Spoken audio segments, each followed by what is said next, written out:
Hello dear friends, जसं की आपल्याला माहित आहे मागील व्हिडिओमध्ये आपण स्टँडर्ड 9 चे chapter 8 useful and harmful microbes याची स्टार्टिंग केली होती. तसेच 2 useful microbes lactobacilli and rhizobium हे लर्न केलं होतं. तर आता तिसरा नंबर आहे यीस्टचा. Yeast is a heterotrophic unicellular fungus having eukaryotic cell. Yeast जे आहे ते परपोषी एक पेशीय फंगस आहे, बुरशी आहे, ज्याची सेल जी असते ती युकॅरियोटिक टाईपची सेल असते. म्हणजे याचे सर्व जे ऑर्गन्स आहे, सेल ऑर्गेनल्स आहे ते वेल डिफाईन्ड आहे, हे पूर्णपणे विकसित आहे. तर हे यीस्टसाठी आपण तर सर्वप्रथम हे बघणार आहोत की हा यीस्ट जे युनिसेल्युलर मायक्रोब आहे तर हे आपल्याला कुठून भेटतो. तर त्यासाठी एक ऍक्टिव्हिटी आहे. तुम्हाला इथे फिगरमध्ये दाखवलं गेलं आहे की फंगस सेल कसे असतात. फंगस सेल हे एक कलरलेस अँड ओव्हल शेपचे असते. तर हे बघण्यासाठी इथे ऍक्टिव्हिटी दिलेली आहे. व्हेरी सिंपल ऍक्टिव्हिटी आहे. काय करायचे यासाठी, bring active dry yeast from the market. मार्केटमधून तुम्हाला यीस्टचा पावडर आणायचा आहे. यीस्टचा पावडर भेटतो.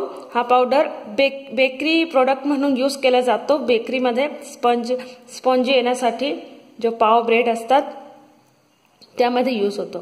तर हे आणायचं आहे.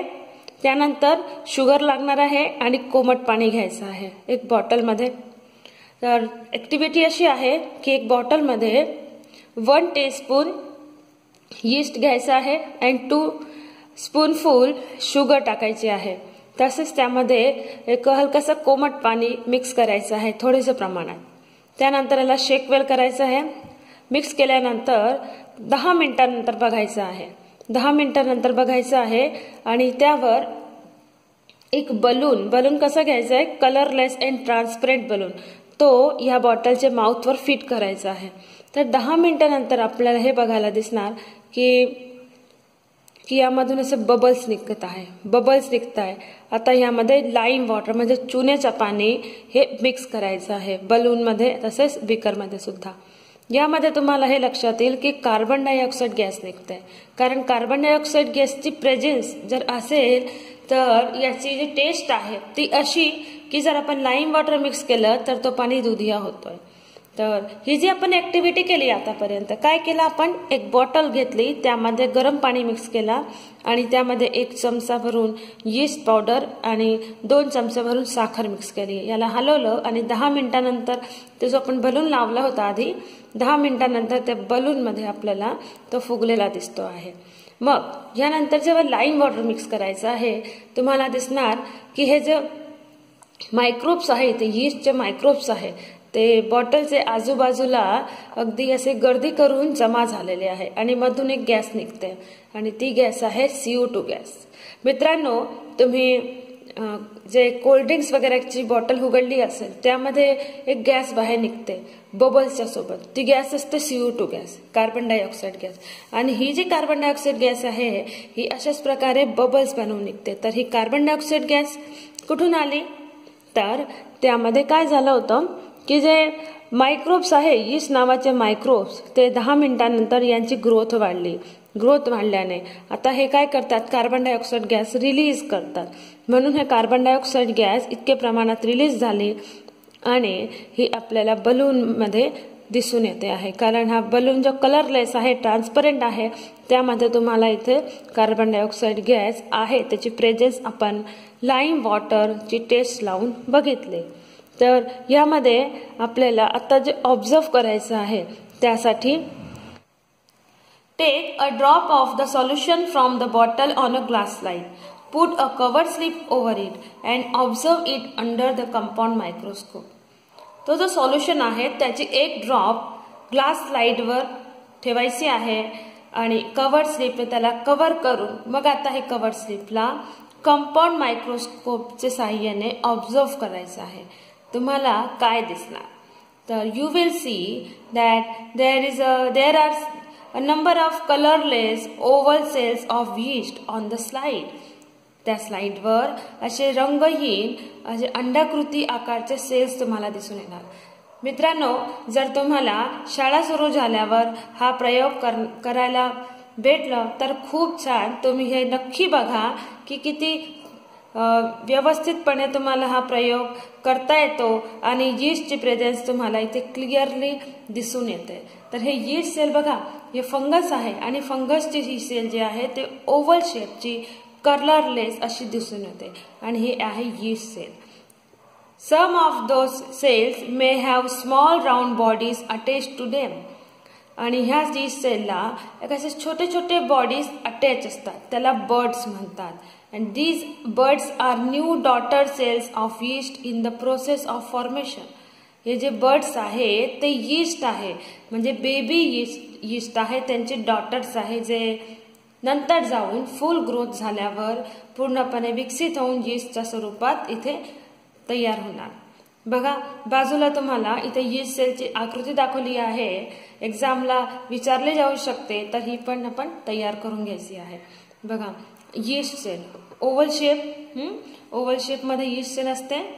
हे इथे याचे न्यूक्लियस, ते सायटोप्लाझम, केंद्रकला सोडून न्यूक्लियसला सोडून जो बाकीचा भाग असतो याला आपण सायटोप्लाझम म्हणत असतो. हे cell wall and this bird. बघा हे जो बर्ड्सचा आकार बाहेर अशी ग्रोथ निघालेली आहे, जसं पोटॅटोज मध्ये तुम्ही असे आईस निघालेले बघितलेले असेल, तर हे जे बर्ड्स आहे यांना बेबी डॉटर ऑफ यीस्ट म्हणतात. बडिंगची जी प्रोसेस आहे तुम्हाला माहित असेल, प्रोडक्शन मध्ये आलं होतं की production of yeast with the method of budding मेथडने यांच्यामध्ये असेक्शुअल रिप्रोडक्शन होत असतो. बडिंग ही जी मेथड आहे यीस्ट मध्ये अडॉप्ट केली आहे, कारण यीस्ट एक हेट्रोट्रॉफिक आहे, म्हणजे परपोषी आहे. याला पोषणासाठी दुसरे जीवांवर म्हणजे दुसरे अन्न पदार्थ आहेत त्यावरती याची ग्रोथ होते आणि जनरली हा कार्बन कंपाऊंड जे असतात त्यांच्यावर ग्रोथ करतो. कार्बन कंपाऊंड म्हणजे ज्यामध्ये कार्बन असेल. कार्बोहायड्रेट जो मेन सोर्स आहे एनर्जीचा, हे कार्बोहायड्रेट आपल्याला जिथूनही मिळणार. गोड पदार्थ असेल, चपाती वगैरे असेल तर ह्यामध्ये कार्बन असतो, कार्बोहायड्रेट असतो. तर ह्यावर नेहमी आपण बघितलं अशी बुरशी लागून जाते. तर ही जी बुरशी आहे ही म्हणजे यीस्ट आहे. आणि यीस्टची हे जे युनिसेल्युलर फंगस आहे याची 1500 पेक्षा जास्त प्रजाती या एक्झिस्टन्स आहे. The yeast cell is a eukaryotic type of cell. बघा सेलचे दोन प्रकार आहेत. There are 2 types of cell, eukaryotic and prokaryotic. Eukaryotic cell जे आहेत ते कम्प्लीट सेल्स असतात. कम्प्लीट सेल म्हणजे असे सेल ज्याच्यामध्ये जे सेल ऑर्गन्स असतात हे सर्व वेल डिफाईन्ड आहे, वेगवेगळे तुम्ही ओळखू शकता.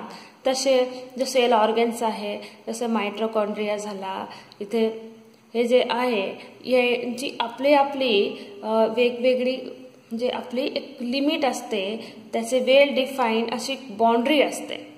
तर हे झालं युकॅरियोटिक सेल. आणि प्रोकॅरियोटिक म्हणजे जे इनकम्प्लीट असतात त्यांच्यामध्ये वेगवेगळे सेल ऑर्गनला आपण सेपरेटली ओळखू शकत नाही. बट हे जे eukaryotic cell type of cell आहे. ठीक. तर ह्या एक्सपेरिमेंटमध्ये आपण काय बघितलं की yeast grows and multiplies very quickly due to the carbon compounds in the sugar solution. Carbon compound जे यीस्टला पोषण म्हणून लागत असतो, यीस्ट कंपाऊंडच्या द्वारे हे यीस्ट जे आहे पोषण करतात आणि आपली संख्या खूप लवकरात लवकर वाढवून घेतात. दे मल्टिप्लायज व्हेरी क्विकली. आणि जे आपण लाईम वॉटर टाकला होता त्यावेळेस जे बघितलं की किती जास्त प्रमाणात जे यीस्टची ग्रोथ इथे दिसून येते. तर हे जी प्रोसेस होते ही प्रोसेस जी आहे ही प्रोसेस असते फर्मेंटेशनची. तर ह्या फर्मेंटेशन मध्ये काय होतं, in the process of obtaining nutrition, yeast cells convert the carbohydrates in that solution into alcohol and carbon dioxide. Yeast आपले पोषण घेण्याची प्रोसेसचं स्वरूप जे कार्बोहायड्रेट असतात, सोल्युशन मध्ये जे काही कार्बोहायड्रेट असतो त्याला अल्कोहोल आणि कार्बन डायऑक्साइड मध्ये कन्वर्ट करतो आणि हीच प्रोसेस असते फर्मेंटेशनची प्रोसेस. बघा आपण जे प्रयोग केला होता आता त्याच्यामध्ये शुगर घेतली होती, शुगरमध्ये यीस्ट मिक्स केला आणि गरम पाणी घेतला होता, थोडा कोमट पाणी टाकला होता. त्यामध्ये शुगर जे आहे तो कार्बन कंपाऊंड आहे. You know sugar means C6H12O6 carbon compound आहे. आणि यीस्टची ग्रोथ नेहमी कार्बन कंपाऊंडवरच होत असते. त्यापासून ते पोषण घेतात आणि त्या जे कार्बन कंपाऊंड आहे मीन्स जे कार्बोहायड्रेट आहे सॉल्युशनमध्ये त्याचं कन्व्हर्टेशन अल्कोहोल आणि कार्बन डायऑक्साईडमध्ये केलं. कार्बन डायऑक्साईडची प्रेझेन्सची टेस्ट आपण लावली होती. तर हे जे प्रोसेस आहे ज्यामध्ये carbohydrate converts into alcohol and carbon dioxide, this process is called fermentation. हीच प्रोसेस आपण लॅक्टोबॅसिलीमध्येही बघितली होती. लॅक्टोबॅसिली जो मायक्रोब आहे तो सुद्धा फर्मेंटेशन करतो. त्यामध्ये तो आपण मिल्कमध्ये मिक्स केला होता. मिल्कमध्ये आपण दहीचा मुरण वगैरे जे टाकत असतो तर दहीमध्ये असतो, योगर्टमध्ये असतो लॅक्टोबॅसिल नावाचा मायक्रोब. तो काय करतो, मिल्कमध्ये असलेली जी शुगर आहे, sugar means carbon compound carbohydrate, त्याचा कन्व्हर्टेशन करतो कार्बन डायऑक्साईड गॅसमध्ये. म्हणून जे दही जे असतो त्याच्यामध्ये थोडासा जे स्ट्रक्चर तयार होतो त्याचा. ठीक आहे, तर ती प्रोसेस ही फर्मेंटेशनची होती. आणि यीस्टने जे प्रोसेस केली ही सुद्धा फर्मेंटेशनची आहे. तर I hope you understood this process of fermentation. Question येऊ शकतो एक्झामला शॉर्ट नोट म्हणून. यानंतर हाऊ इज ब्रेड मेड, ही विचारलं आहे की ब्रेड कसा बनतो. ब्रेडमध्ये सुद्धा हीच प्रोसेस होते फर्मेंटेशनची. यीस्टद्वारे ही प्रोसेस घडून आणली जाते. यीस्ट पावडर यूज केला जातो इथे बेकरी प्रोडक्ट म्हणून. So find out how to use the solution prepared in the above experiment to make bread. Follow the recipe and make the bread. Bread बनवण्यासाठी हे वरती जे सॉल्युशनवाली आपण एक्सपेरिमेंट केला होता तो कसा यूज केला जातो. तर ब्रेड बनवताना सुद्धा बेकरीमध्ये हीच प्रोसेस यूज केली जाते. त्यामध्ये सुद्धा काही प्रमाणात गरम पाणी घेतलं जातो, यीस्ट पावडर मिक्स केलं जातं. यीस्ट पावडर नंतर त्यामध्ये शुगर टाकली जाते आणि ज्याला काही जास्त वेळसाठी ते ठेवलं जातं जेणेकरून यीस्टची जो संख्या आहे ती जास्तीत जास्त मल्टिप्लाय होईल. आणि पुढे जो प्रश्न विचारला आहे, find out and note down the reasons why the tough rises and makes the bread spongy. याचाही आन्सर ह्याच आहे की जो स्पॉन्जी ब्रेड असतो, हे जो टफ राईस होतो, जो वरती स्पंज तयार होतो, ते कशामुळे होतो. तर ही जी प्रोसेस आहे फर्मेंटेशनची प्रोसेस, यामध्ये यीस्ट काय करत असतो की जो शुगर सॉल्युशन आहे, जे आपण शुगर घेतली आहे पाणीमध्ये म्हणजे शुगर सॉल्युशन झाला, तर ह्या शुगरला यीस्ट अल्कोहोल आणि जे कार्बन डायऑक्साईड गॅस आहे त्यामध्ये कन्वर्ट करतो. मग कार्बन डायऑक्साईडचा स्वभाव असा आहे, गॅस म्हणजे गॅसचे जे मॉलिक्यूल आहे ते बऱ्याच अंतरावर असतात, म्हणजे रॅन्डमली मोशन करत असतात. तर हे जो कार्बन डायऑक्साईड गॅस रिलीज होते ना, तर या ठिकाणी तर याचे जे मॉलिक्युल्स आहेत ते दूर दूर असे अरेंज होतात. म्हणजे काय की तो मॉलिक्युल्स आहेत त्यामध्ये हवेसाठी स्पेस तयार होतो. आणि हवेसाठी स्पेस तयार झाला की मग जे काही प्रोडक्ट तयार होणार यानंतर जो फर्मेंटेशनची प्रोसेस झाल्यानंतर जो ब्रेड तयार होतो, इथे ब्रेड तयार होतो, तर हा असं दाबल्यावरती त्याच्यामध्ये असं स्पंज सारखा गादीसारखं असं स्पॉन्ज तयार होतो. कारण यामध्ये गॅस भरलेली आहे. गॅस आहे म्हणजे space, there are much space among the molecules of the gas. So हाच रिझन आहे स्पॉन्जी अँड टफ राईज होण्याचा. नेक्स्ट इन्फॉर्मेशन आलेली आहे इथे, that is often alcohol is produced along with sugar in sugar factories. Sugar फॅक्टरीजमध्ये generally alcohol सुद्धा produce केली जाते. Molasses is produced from sugarcane juice. It is rich in carbohydrates. इथे molasses product बनवला जातो जो शुगर कॅन पासून बनतो. शुगर कॅन पासून आपण जे शुगर बनवतो, शुगर बनवताना शेवटी जे वेस्ट प्रोडक्ट म्हणून molasses इथे असतो तो कार्बोहायड्रेट से परिपूर्ण असतो. And molasses is fermented with the help of the yeast called Saccharomyces. या ठिकाणी जो मोलॅसिस ज्यामध्ये भरपूर प्रमाणात कार्बोहायड्रेट आहे, तर कार्बोहायड्रेट जो की पोषण म्हणून यीस्ट उपयोगात घेतो आणि अल्कोहोलचा निर्माण करतो. ही प्रोसेस जी आहे फर्मेंटेशनची, ही फर्मेंटेशनची प्रोसेस यीस्टद्वारे केली जाते. आणि ह्या ठिकाणी जो यीस्ट कामात येतो तो आहे सॅक्रोमायसिस नावाचा यीस्ट, जो की मॉलिसिसचं फर्मेंटेशन करून याचं रूपांतर अल्कोहोल मध्ये करतो. In this process ethanol C2H5OH alcohol is produced as a primary product and ester and other alcohols as secondary products. या प्रोसेसमध्ये एथेनॉल जो आहे तो प्रायमरी प्रोडक्ट म्हणून तयार होतो. म्हणजे सर्वप्रथम एथेनॉल अल्कोहोल तयार होते. हे बेसिक टाईपचे अल्कोहोल आहे आणि ह्यानंतर इस्टर आणि जो अदर अल्कोहोल्स आहे म्हणजे प्रोपेनॉल असू शकतो, ब्युटेनॉल, पेंटेनॉल, हे जो अदर प्रोडक्ट अदर अल्कोहोल्स आहे त्याची निर्मिती मग याच्याद्वारे केली जाऊ शकते. Spirit and other alcohols can be obtained from ethanol. Okay, alcohol is also a smokeless and high quality fuel. जो एथेनॉल आहे हा स्मोकलेस आहे म्हणजे धूर विरहित असा लिक्विड आहे जो जेव्हा जळतो, जेव्हा याचा बर्न होतो तेव्हा स्मोक प्रोड्यूस होत नाही आणि म्हणून हे हाय क्वालिटीचा फ्यूल आहे. Besides molasses, maize, barley and other grains are also use for industrial production of ethanol.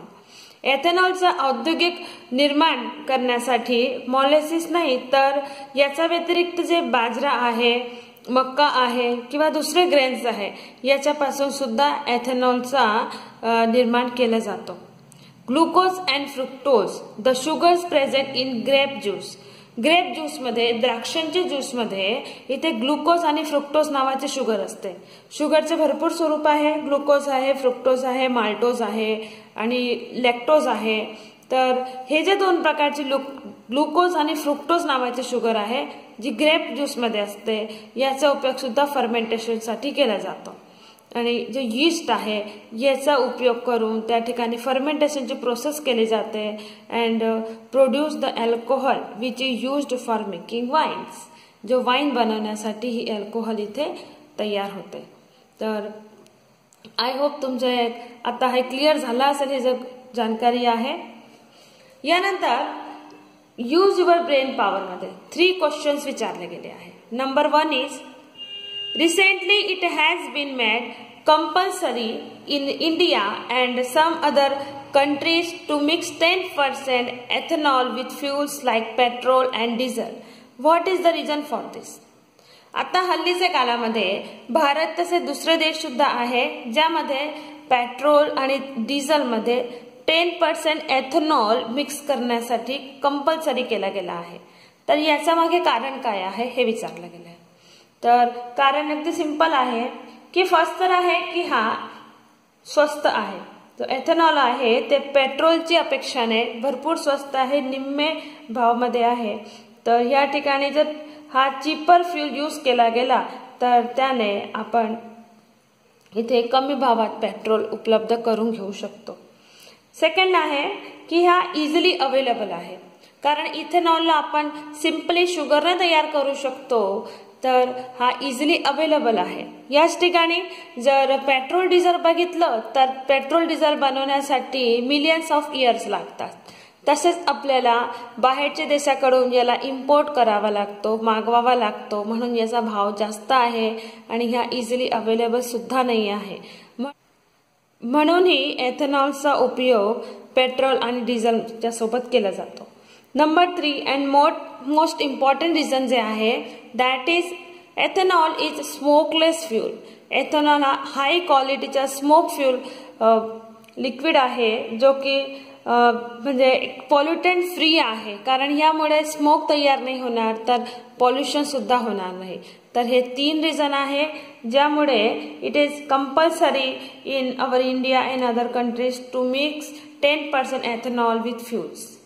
Question 2 आहे why are wineries located near Nashik in Maharashtra. महाराष्ट्रामध्ये नाशिक जवळ हे वायनरी जे आहे, जो वाईन उद्योग आहे ते जास्त करून का स्थापित आहे. तर याचा रिझन तुम्हाला माहीतच असेल की जो नाशिक आहे, Nashik is the city of grapes. ग्रेप्सची सिटी आहे, जास्तीत जास्त प्रमाणात इथे ग्रेप्स उपलब्ध आहे. म्हणून हे जो ग्रेप्सद्वारे फर्मेंटेशन करून जर अल्कोहोल बनवली जाऊ शकते, जे आपण आताच एक्सप्लेन केलं होतं, डिस्कस केलं होतं तर म्हणून याचं कारण आहे की नाशिकच्या जवळपास वायनरी लोकेटेड असतात. Number 3, chapatis made from wheat only swell up, but bread becomes spongy, soft and easy to digest. Why is it so? चपाती जे आहे असे फुगतात, पण ब्रेड आहे ते स्पॉन्जी, सॉफ्ट आणि डायजेस्ट होण्यासाठी इझी आहे असं का? सो ब्रेड जे आहे, ब्रेड जो आताच आपण शिकलो आहे ते की ब्रेड जे आहे they are made from the fermentation of yeast. यीस्टच्या फर्मेंटेशनद्वारे ब्रेड बनतो. म्हणून इथे जेव्हा कार्बन डायऑक्साईड गॅस रिलीज होते, फर्मेंटेशनमध्ये कार्बन डायऑक्साईड गॅस जी निघते, त्यामुळे हा स्पंजी, सॉफ्ट आणि जो टफी शेप असतो तो बनतो. तर हे तुम्हाला क्लिअर होतं. मी आता सांगितलं होतं हाऊ इज ब्रेड मेड मध्ये. तर हा रिझन आहे ब्रेडचा. पण चपाती स्वेलअप का होते? तर चपाती चपाती व्हीट पासून बनते, गहूच्या आटेपासून बनते, पीठ पासून बनते.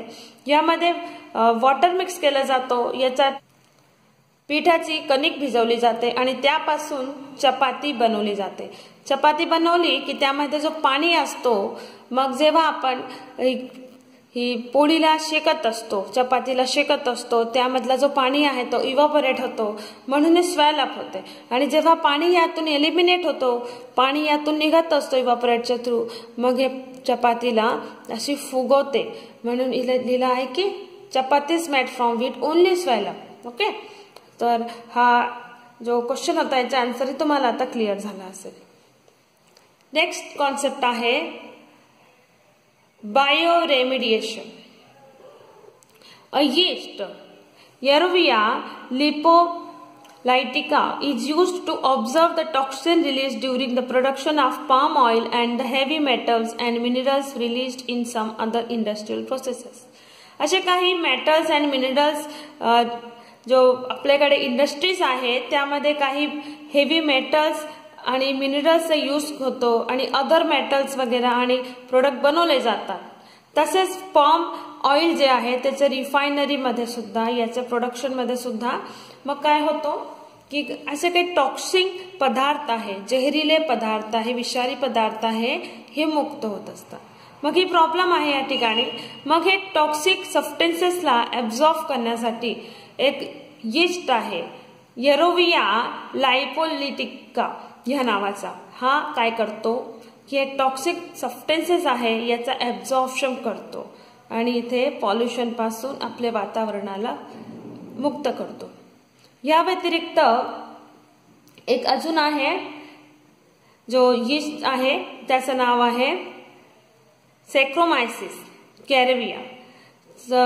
हा जो यीस्ट आहे याचा उपयोग पॉल्युटेंट, आर्सेनिक सारखे जो पॉल्युटेंट आहे याचा ऍब्झॉर्प्शन साठी केला जातो. यानंतर oil spells in oceans are cleaned with the help of alcanivorax bacteria. Alcanivorax bacteria असा बॅक्टेरिया आहे जो ऑइलला ऍब्झॉर्ब करू शकतो. जनरली काय होतो, जे शिप्स वगैरेमध्ये ऑइलच्या ट्रान्सपोर्ट एक्सपोर्टचा बिझनेस चालत असतो व्हाया वॉटरवे, जो जलमार्गच्या द्वारे होत असतो, तर जनरली तिथे शिपची टक्कर झाल्यामुळे जो ऑइल आहे तो स्पॉइल होऊ शकतो. तो कधी कधी जहाज पलटी झाल्याने तो जो ऑइल आहे तो समुद्राच्या पाणीमध्ये मिक्स होऊन जातो. मग या ठिकाणी यामुळे मोठ्या प्रमाणावर जलीय जीवांची हानी होते आणि जो सी वॉटर आहे तो पॉल्युटेंटही होतो. मग यासाठी एक यीस्ट आहे, बॅक्टेरिया आहे, त्याचं नाव अल्केनिवोरेक्स बॅक्टेरिया. याचा छिडकाव केला जातो पाणीवर आणि तो हा जो ऑइल आहे जो स्पिल झालेला आहे वॉटरवर याचं ऍब्झॉर्प्शन करतो आणि याच्या ऍब्झॉर्प्शनमुळे हा पाणी क्लीन होतो आणि ही जी लेयर आहे ऑइलची ही त्या ठिकाणी एलिमिनेट होते. तर असा उपयोग आहे. काही बॅक्टेरियास आहे, तसेच काही फंगस आहे ज्याचा उपयोग आपण आपले इंडस्ट्रीयल फील्डमध्ये करून घेत असतो. आणि ह्या कॉन्सेप्ट ही क्लिअर झाला असेल आपले बायो रेमिडिएशनचा. अँड आजचा जो व्हिडिओ आहे इथेच आपण कन्क्लूड करूया. बघा, थोडं शिकायचं आहे आणि व्यवस्थित शिकायचं आहे. आजच्या या टॉपिकवरूनही तुमचे बरेच क्वेश्चन कव्हर झाले असतील. तर आय होप तुम्हाला हा व्हिडिओ आवडलाही असेल आणि प्लीज लाईक अँड शेअर करा. Thanks for watching.